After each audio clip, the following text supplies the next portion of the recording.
এই দৃশ্য বাংলাদেশের। প্রতি ঈদে এভাবেই মানুষ তাদের প্রিয়জনের কাছে ফিরে যায়।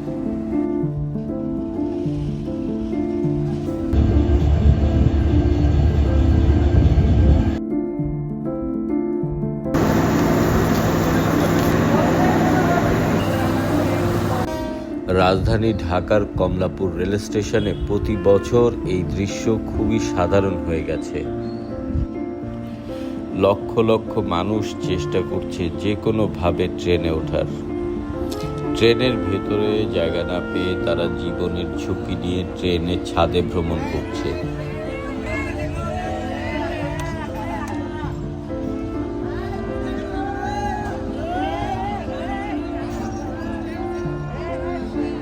এবারের ঈদেও এই একই দৃশ্য দেখা গেছে।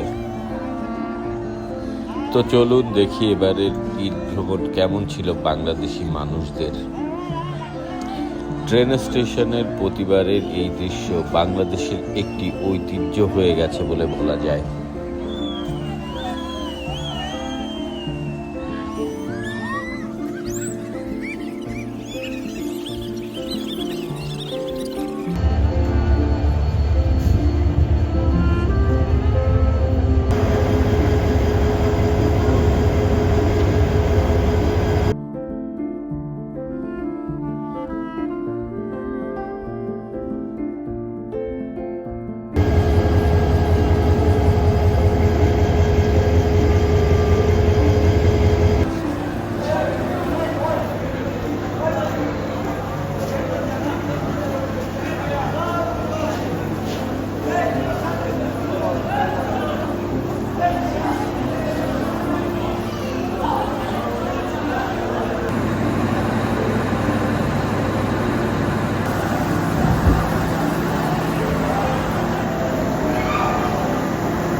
রেল স্টেশন এক বিরল জায়গা।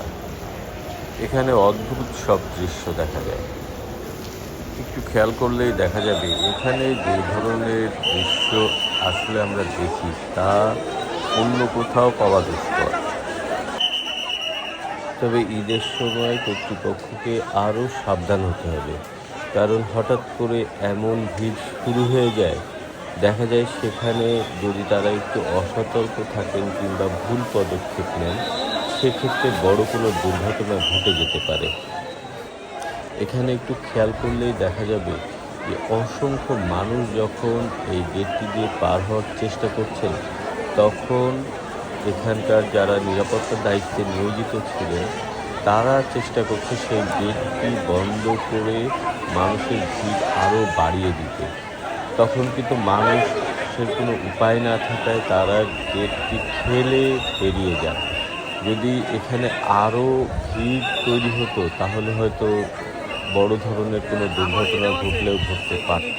তো এই বিষয়গুলো ঈদের যখন খুব রাশ আওয়ার চলে তখন এই বিষয়গুলো কর্তৃপক্ষকে আসলে খুব সতর্কতার সাথে বিবেচনা করা উচিত। এখানে আরেকটি বিষয়ও কিন্তু লক্ষণীয় যে মানুষ যখন এই জায়গাটি পার হচ্ছিল তখন সেখানে কর্তৃপক্ষ একটি ব্যারিকেড মতো দিয়ে রাখে, ফলে মানুষ তার উপর দিয়েই ঝুঁকি নিয়ে সেখান থেকে পার হচ্ছে। এবং এখানকার যারা স্বেচ্ছাসেবক ছিল তাদের ব্যবহারও কিন্তু সাধারণ মানুষের প্রতি অসৌজন্যমূলক ছিল। তো এগুলো আসলে যখন একটি দেশের কোনো একটি মানে উৎসব মুখর পরিবেশ থাকে তখন বেশ মানুষের ভিড় বিভিন্ন জায়গায় লেগে থাকে। তো সেই সময় কিছুটা সতর্কতা অবলম্বন এবং সহনশীলতা আসলে দরকার।